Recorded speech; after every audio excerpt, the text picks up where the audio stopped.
The message flashed on my screen. Eleanor, everyone's staying home due to the ice storm. Christmas dinner is cancelled. Stay safe. It was my mother's text.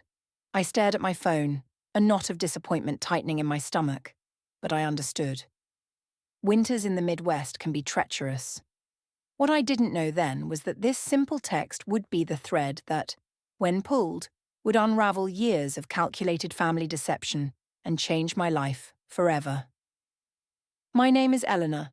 I'm 32, and I am a forensic auditor.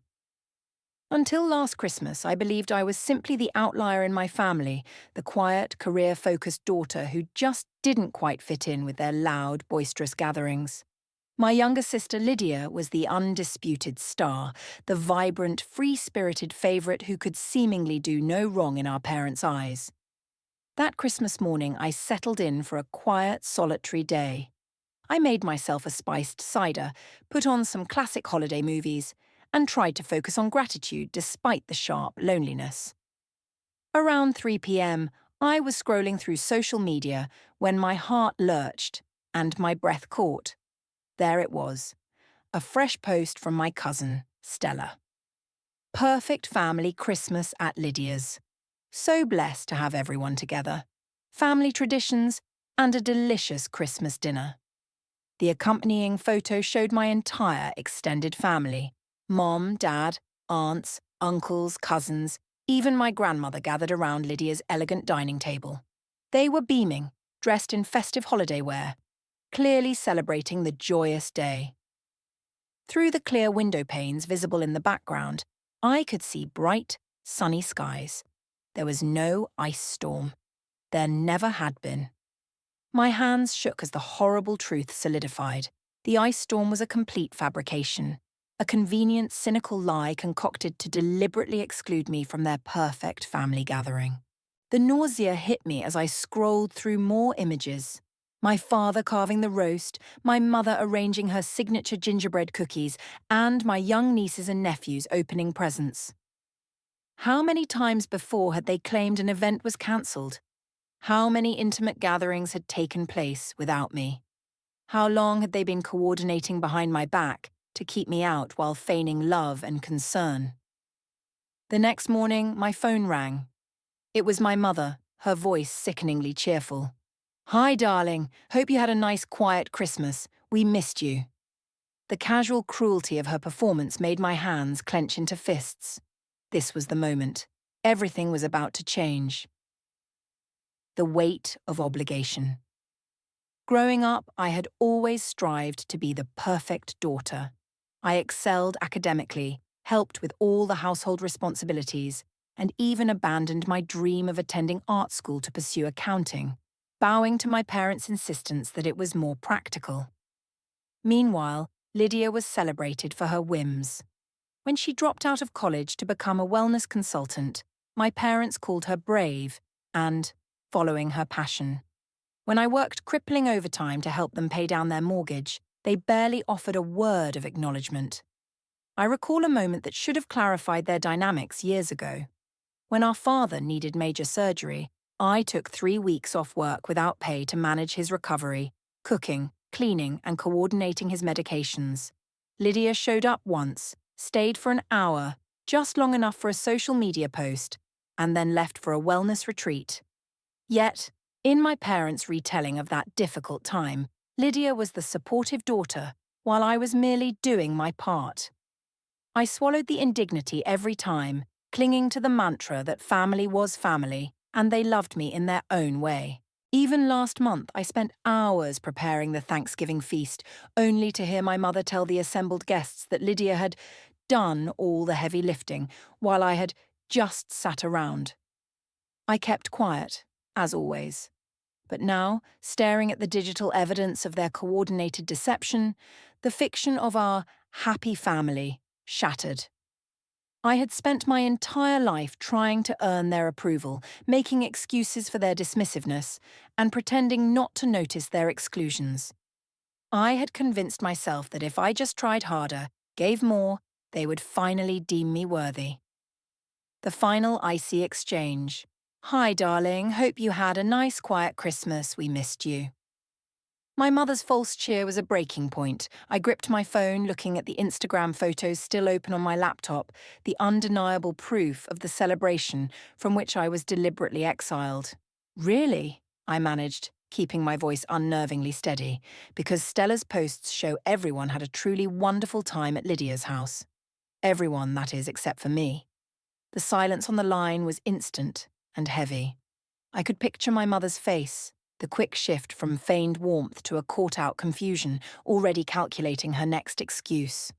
"Oh, well," she stammered, recovering slightly. "Lydia organised it last minute, and you know how you are at gatherings, Eleanor. So quiet, making everyone a bit uncomfortable. We just thought." "You thought what?"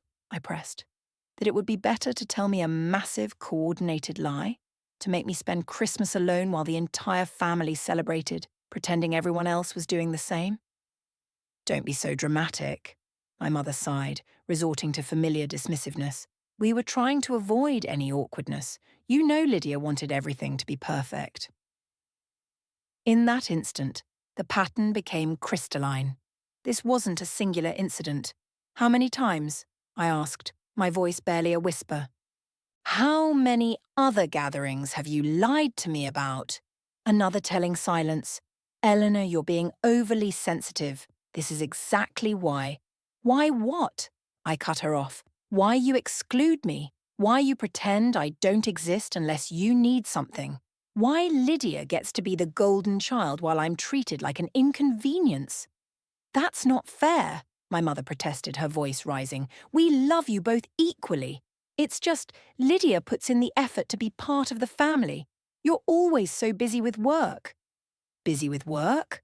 I laughed, a sharp, bitter sound. "You mean busy helping pay your mortgage? Busy taking care of Dad after his surgery? That kind of busy?" "Listen," my mother's voice hardened into its authoritarian tone. "If you are going to be like this, maybe it's better if we give each other some space.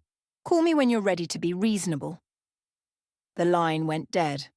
I sat there and 32 years of memories clicked into sharp, agonizing focus. Every excuse, every dismissal, every perceived misunderstanding, it had all been intentional. I wasn't the problem. I never had been. That was the moment I stopped making excuses for them. I didn't have a loving family. I had people who shared my DNA, but treated me like an afterthought. The discovery. A deeper betrayal. In the wake of the confrontational email I sent to the entire family, I received an unexpected message from Mira, an old family friend who had managed my parents' finances years ago. "Eleanor, I've been seeing what's happening. There's something you need to know. Can we meet?" I met Mira at a quiet cafe. She looked nervous, clutching a manila envelope. "I've been carrying the guilt of this for years," she confessed, sliding the envelope across the table. "Your father swore me to secrecy, but after seeing how they're treating you now, I can't stay quiet." Inside were bank statements and legal documents spanning 15 years. As I read them, my vision blurred. According to the records, my grandfather had left a substantial inheritance, nearly 300,000 tolons specifically for my education and future. Money I had never known existed. "Your father was the trustee," Mira explained quietly. "He was supposed to give you access when you turned 25. Instead, he systematically transferred everything to Lydia's accounts, using it to fund her lifestyle and her numerous failed ventures." The truth was a physical blow. All those years I'd worked overtime, the student loans I was still paying off, the times I'd helped them with their expenses, they had been sitting on my inheritance, spending it on the favoured daughter. "There's more," Mira continued. "Your grandfather also left investment properties that were meant to be split equally.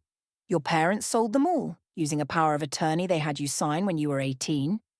Remember when they said it was for emergency medical decisions?" I felt sick.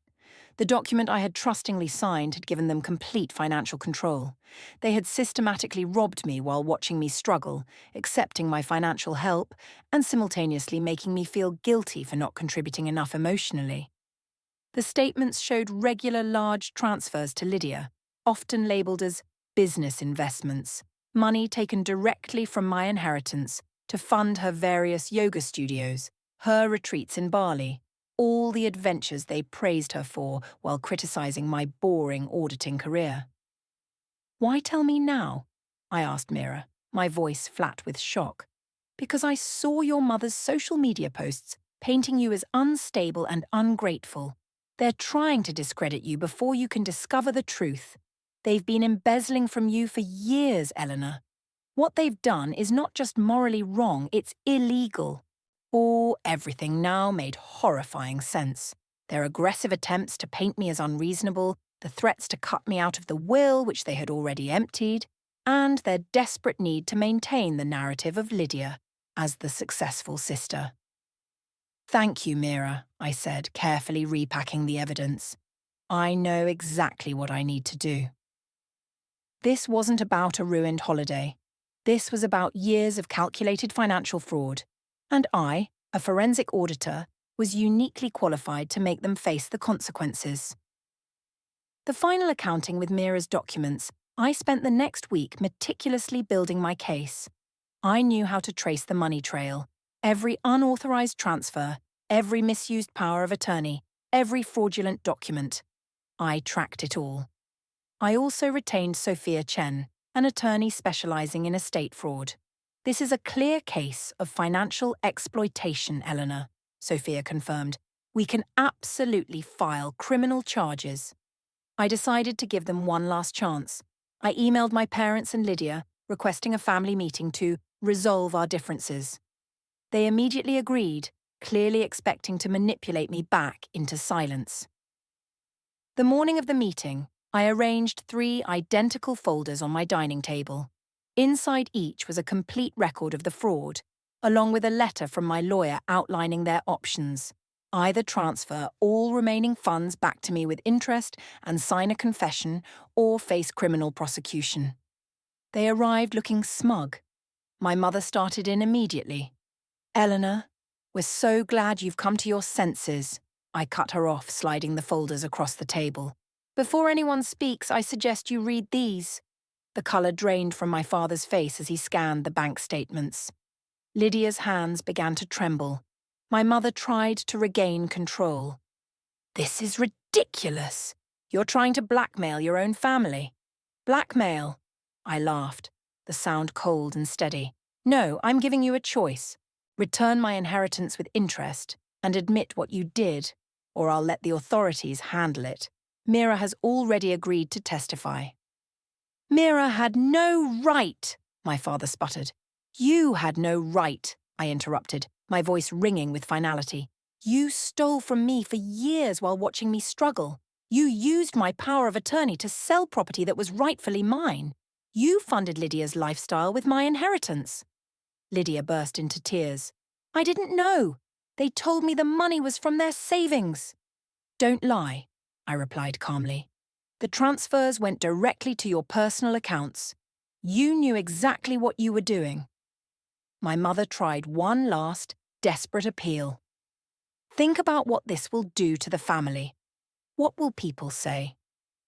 "You should have thought about that before stealing hundreds of thousands of dollars from your own daughter," I responded.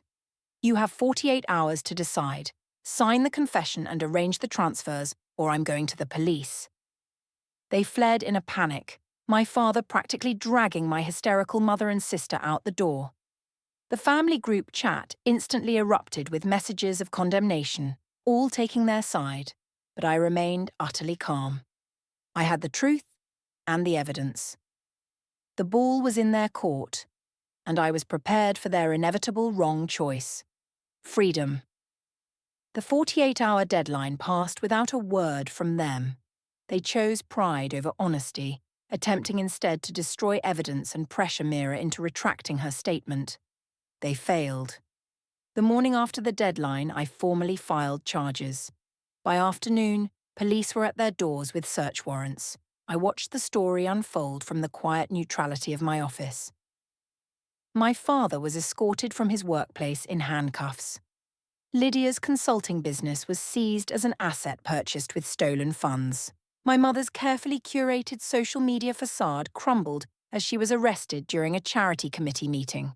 The family group chat, once a source of manipulation, now fell silent as the evidence became public record.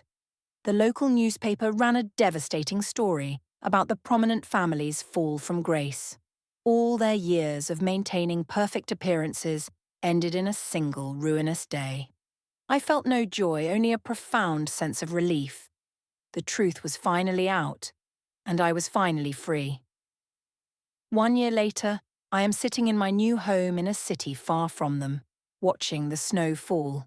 The court case concluded months ago. My parents took plea deals, agreeing to pay restitution. Lydia's ventures collapsed, and she is now working an honest job. The perfect family image they had worked so hard to maintain is gone forever. Most of the relatives who enabled their behavior stopped speaking to me, but I found I didn't miss them. Instead, I built a new life supported by genuine friends who value honesty and colleagues who respect my work ethic. Mira came to visit last week. Over coffee, she handed me an old photo album. Inside were pictures of my grandfather and me, moments I had almost forgotten. In one, he was teaching me to fish, both of us laughing. "He always said you were the strong one, Eleanor," Mira told me gently. "He knew they favoured Lydia, but he believed you would overcome it." I touched the photo, remembering his kind smile. He had tried to protect my future through that inheritance, and though it had taken years, his final gift had ultimately given me something more valuable than money: the courage to stand up for myself and the freedom to build a life entirely on my own terms.